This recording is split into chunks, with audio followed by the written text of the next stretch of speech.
So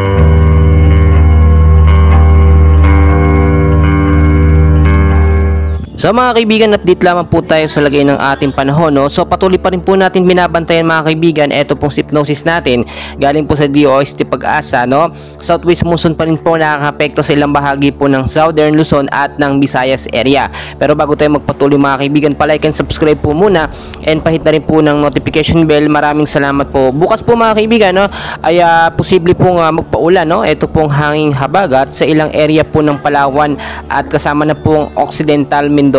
So posibleng maging maulap po bukas ng umaga, gayon din sa bandang hapon mga kaibigan, at posible din makaranas ng mga isolated light rains to heavy rainfall pagdating naman po sa gabi. So posibleng impact po kapag nagkaroon po ng patuloy at malakas na pag-ulan na pagbabaha po at landslide doon naman po sa mga landslide prone area. Pangunahan ko na kayo mga kaibigan, wala pa naman po tayong binabantayang bagyo, no, sa loob at labas ng Philippine Area of Responsibility. Pero upon checking po sa ating pinaka-live radar ay may nakita po tayo ng mga kumpul ng kaulapan, no? Sabihin na po natin mga cloud cluster or posibleng maging LPA po ito mga cloud cluster na ito, no? Dahil po nasa rainy season tayo, inaasahan po natin na posibleng pumasok po ang bagyo, no, in the next 48 hours po mga kaibigan. So minomonitor pa rin po natin yan, no, dahil hindi pa naman po sigurado. Pataas of now ang area po mga kaibigan ng Metro Manila, kasama na rin po ilang bahagi ng ating bansa bukas po ng hapon, no, at sa umaga posibleng maging maulap pong panahon,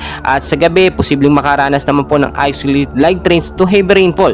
So maging handa po tayo sa banta po ng pag-ulan dahil itong habagat nga po ay pabalik-balik po sa area natin mga kaibigan, at inaasahan din na posible itong magbigay ng pag-uulan sa bandang hapon. Ito pong tinatawag po natin na southwest monsoon mga kaibigan ay posibleng makapagbuo po or makabuo ng tinatawag po natin na mga cloud cluster o kumpol ng kaulapan.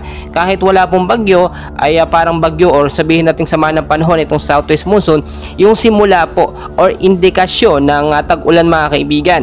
Sa Southern Luzon at Visayas, madalas po diyan nakakaranas ng malakas po na pag-uulan sa hapon at minsan inaabot po yan hanggang sa gabi. Kaya lagi ko pong pinapaalala mga kaibigan, kahit walang bagyo, ngayon pa lamang po maging handa tayo. Yung mababang lugar, linisin po natin yung mga basura, yung mga estero. Yan po yung naging main cause po ng pag-uulan. Inaasahan din po bukas ang temperatura po sa Metro Manila kasama ng ilang bahagi ng ating bansa, no, ay nasa 20 to 30 degrees Celsius lamang po. Medyo hindi na po ito masyadong mainit dahil nga po nasa rainy season tayo at inaasahan na posibleng tumaas lamang ito. Depende po kung mawawala po itong hanging habagat at papasok po yung easterlies o yung mainit na hangin na nanggagaling po sa karagatang Pasipiko. So mga kaibigan, madami pa tayong kaganapan. So huwag kalimutan mag-like and subscribe para ma-update ko po kayo sa lagay ng ating panahon.